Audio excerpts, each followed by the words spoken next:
सभी दर्शकों का बहुत बहुत स्वागत है। आज हम आप सभी को फिर से एक बहुत बड़ी खास और अहम ब्रह्मांड की जानकारी देने वाले हैं। जो हम प्रतिदिन एक से एक अच्छी ब्रह्मांड की जानकारी आप सभी को देते आ रहे हैं। और आज हम कथा में सुनाएंगे ब्रह्मा जी को सृष्टि उत्पन्न करने में कौन कौन सी कठिनाइयों का सामना पड़ा और कैसे शिव का प्राकट्य हुआ। सुनिए कथा में सारा हाल। मधु और केटव का वध हो जाने के बाद पृथ्वी जो है वो अपना आकार ले चुकी थी। ब्रह्मा जी ने कैलाश, हिमालय और मलय सहित 8 प्रमुख पर्वतों का निर्माण किया और उसके बाद जम्बूद्वीप, कुशलद्वीप और पुष्कर द्वीप सहित 7 महाद्वीपों को भी बनाया और इस प्रकार से एक नए संसार की रचना की। उसका पालन पोषण करने के लिए नदी, समुद्र सभी प्रवाहित होने लगे। सुनहरे अंडे के भीतर सभी वस्तुएं भ्रूणवत थीं और सृष्टिकर्ता अब उन्हें साकार रूप दे रहे थे। पेड़ पौधे, फल और फूल पृथ्वी से आकार ले रही थी ता उसके अव्यय अंकुरित हो रहे थे। पृथ्वी को भूलोक कहा गया ता स्वर्ग को, जो पृथ्वी के ऊपर स्थित था, स्वर्गलोक कहलाया। भूलोक नीचे स्थित है। पाताल लोक को 7 क्षेत्रों में विभाजित किया गया, जिसमें अतल, वितल, सुतल, तलातल, रसातल और पाताल मुख्य रूप हैं। इन 3 लोकों में सबसे ऊपर का निवास जो वैकुंठ का स्थिति है वो विष्णु को दिया गया और समय बीतने लगा। ब्रह्मा जी ने उसे 4 युगों में विभाजित कर दिया। दोस्तों, ये तो सभी जानते हैं कि 4 युग होते हैं, सतयुग, त्रेता, द्वापर और कलयुग। परंतु ये बात सब नहीं जानते हैं इन युगों के रंग कौन से हैं, कौन से कलर के हैं ये रंग। तो आज हम आप सभी को यहाँ पर ये भी बताते हैं। सतयुग जो है वो श्वेत युग है, मतलब सफ़ेद है। त्रेता जो है वो लाल कलर का है। द्वापर जो है उसका रंग पीला है और कलयुग का रंग काला है, इसीलिए कलयुग को कलयुग कहा गया है। तो इस प्रकार से युगों का कलर और रंग भी हमने आप सभी को बता दिए। और जब ये संसार बन करके तैयार हो गया तब सबकी दृष्टि जो है ब्रह्मा जी पर टिक गई और ब्रह्मा जी को इस भूलोक पर जीवन को श्रेष्ठतम स्वरूप देने के लिए समय आ चुका था। उनकी दृष्टि में अब मनुष्य को बनाने का समय था। इस संसार को कौन संभालेगा? और प्राणी तो नहीं संसार को संभाल सकते हैं, उसके लिए मनुष्य की बहुत आवश्यकता होती है। और यहीं पर सृष्टिकर्ता ब्रह्मा जी का सामना एक बहुत बड़ी मुसीबत से होगा। आगे हम सब कुछ बताएंगे, सुनते रहिए। ब्रह्मा जी ने अपनी आंखें बंद कर ली। ब्रह्मा जी के मन से 4 ऋषिगण प्रकट हुए, जिनके नाम थे सनक, सनातन, सनंदन और सनत कुमार। ऋषि ब्रह्मा के प्रथम पुत्र थे।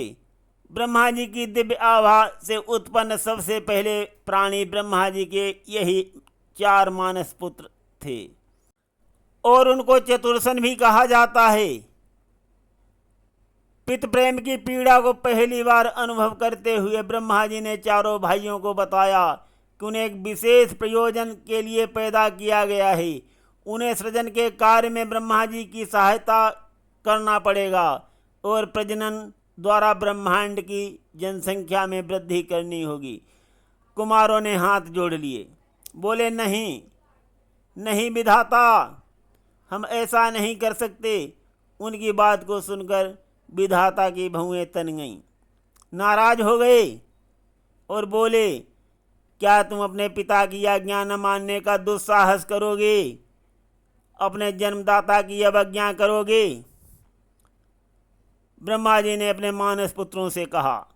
वो बोले, हमें क्षमा करें परमपिता। ऋषियों ने उत्तर दिया, हम आपके बहुत आभारी हैं। आपने हमें उत्पन्न किया है, किंतु हम जीवन और मृत्यु के चक्कर तक सीमित नहीं रह सकते। जब हमारे चारों ओर फैला ब्रह्मांड असीमित है, तो हम इतनी सीमित वस्तु को समर्पित क्यों हो जाएं? हम उस अनंत तत्व, उस परम ब्रह्म के मनोहर स्वभाव पर मनन करेंगे। हम सत्य और पवित्रता की अभिव्यक्ति हैं और इन्हीं में हमें संतोष प्राप्त होता है। ये नश्वर लोक नहीं अपितु परलोक हमें पूर्णता प्रदान नहीं कर सकता। क्या आपने सुना नहीं है कि चारों दिशाएं हमें चारों को पुकार रही हैं? ब्रह्मा को चिंता हुई तो सृष्टि के हित में अपने मानस पुत्रों से याचना करने लगे, विनती करने लगे ब्रह्मा जी, और उन्हें याद दिलाया कि उनके मना कर देने से समस्त उपक्रम जो है वो व्यर्थ हो जाएगा। किंतु चतुर्संटस से मस नहीं हुए। उनकी रुचि प्रचार करने से अधिक प्रश्न करने में थी। उन्होंने सृष्टिकर्ता से वरदान की याचना की, परमपिता आप हमें आशीर्वाद दें। हम कभी बूढ़े न हों, हम सदैव कुमार ही बने रहें, बाल संत के रूप में अनंत काल तक ज्ञान प्राप्त करें और दूसरों को भी बांटें। ब्रह्मा ने थोड़ा तर्क दिया, किंतु वे अंततः मान गए। अपने मानस पुत्रों को जाते हुए देखकर ब्रह्मा जी के अंदर जबरदस्त क्रोध महसूस हुआ। इसी हिंसक भाव ने तीसरी बड़ी मुसीबत में डाल दिया। ब्रह्मा जी का क्रोध जैसे बढ़ा, उनके मस्तक में अग्निशिखा प्रकट हुई तथा उस अग्नि से एक जीव प्रकट हो गया। उस दिव्य जीव की रक्तिम लाल आंखें चमक रही थी और उसने गरजते हुए पूछा, मेरा नाम क्या है? ब्रह्मा जी विस्मित होकर के सोच रहे थे कि उस प्राणी को क्या उत्तर दूं। इस बीच वो और जोर से दहाड़ा और उसकी आंखों से जैसे धुआं निकलने लगा। मुझे मेरा नाम बताओ। ब्रह्मा जी ने भयंकर गर्जना को सुनकर बोले कि तुम्हारा नाम रुद्र है। रुद्र। और वो रुद्र कौन है? वो भगवान शिव थे, महादेव, परम ब्रह्म की एक और दिव्य अभिव्यक्ति।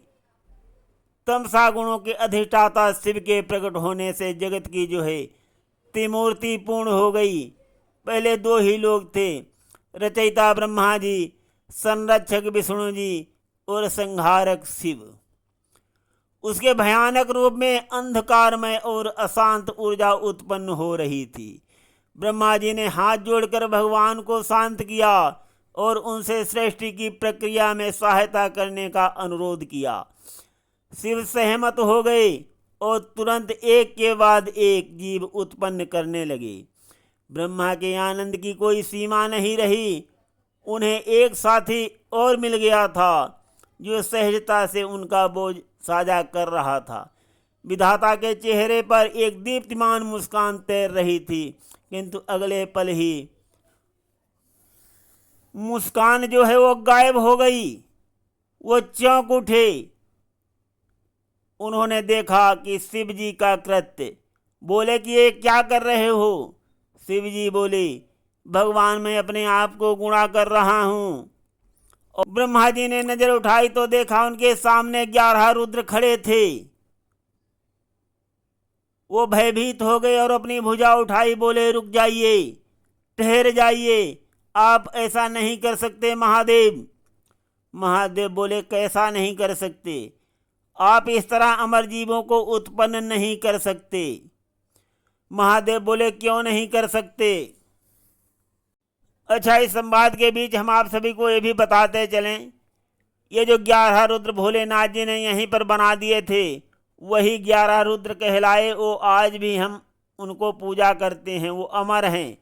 ब्रह्मा जी बोले इससे ब्रह्मांड का संतुलन जो है वो बिगड़ जाएगा। सृष्टि के लिए केवल नश्वर प्राणियों का जन्म लेना आवश्यक है। उन्हें सृष्टि की तरह जिसमें वे रहते हैं फिर से जन्म लेने के लिए मरना होगा। केवल इसी से सृजन, संरक्षण और विनाश का चक्र कायम रह सकता है। पृथ्वी पर रहने वाले प्राणी अमर नहीं हो सकते। क्या आप नश्वर प्राणियों को उत्पन्न नहीं कर सकते? शिव ने सिर हिलाया। मैं नहीं कर सकता। मैं केवल अमर प्राणियों को ही उत्पन्न कर सकता हूँ। अगर इससे आपकी प्रक्रिया निष्प्रभावी होती है तो मैं इसका हिस्सा नहीं बनूंगा। मैं चला जाता हूँ। ब्रह्मा जी हाथ जोड़कर बोले यही बेहतर होगा। तो ये सुनकर 11 रुद्रों को पीछे छोड़कर जैसे ही शिव गए, ब्रह्मा जी ने रुद्रों पर नजर डाली और वो जो 11 रुद्र हैं ब्रह्मा जी के सामने आकर के खड़े हो गए और बोले कि मैं कहाँ रहूं। जहां एक और ब्रह्मा जी के मानस पुत्रों ने सृजन प्रक्रिया को आगे बढ़ाने से मना कर दिया था, वहीं दूसरी ओर शिव ने अनेक प्राणियों को उत्पन्न कर दिया था। ब्रह्मा जी को किसी से भी लाभ नहीं मिला था। और जो 11 रुद्र हैं वो ब्रह्मा जी के सामने खड़े हो गए और आवास के लिए पूछने लगे कि मैं कहाँ रहूं। तो ब्रह्मा जी ने उनके रहने के लिए स्थान निर्धारित किए। सुनिए, एक को हृदय दिया गया, 5 को ज्ञानेंद्रियों में और शेष 5 को तत्व दिए गई। और इस भांति वो 11 रुद्र जो हैं हमारे तन में ही निवास करते हैं, 5 ज्ञानेंद्रियों में, 5 तत्वों में और एक जो है हृदय में। और शिव जी तो वहाँ से चले गए। अब ब्रह्मा जी ब्रह्मांड में फिर से अकेले रह गए। और ब्रह्मा जी की अब अगली सबसे बड़ी मुसीबत जो आएगी उसको फिर शिव जी ही संभालेंगे। वो मुसीबत क्या थी वो कथा तो मैं आप सभी को मनुष्य की उत्पत्ति में सुना चुका हूँ। नर और मादा का निर्माण करने के लिए शिव जी ही युक्ति बताएंगे। सुनते रहिए गिरीश अध्यात्म ड्रीम में। और आज का इसीलिए ब्रह्मांड का एक खास रहस्य जो हम आप सभी को सुना रहे हैं। अब हम प्रसंग को यहीं पर विश्राम देते हैं। धन्यवाद। आगे सुनते रहिए ब्रह्मांड की घटित घटनाओं की जानकारी।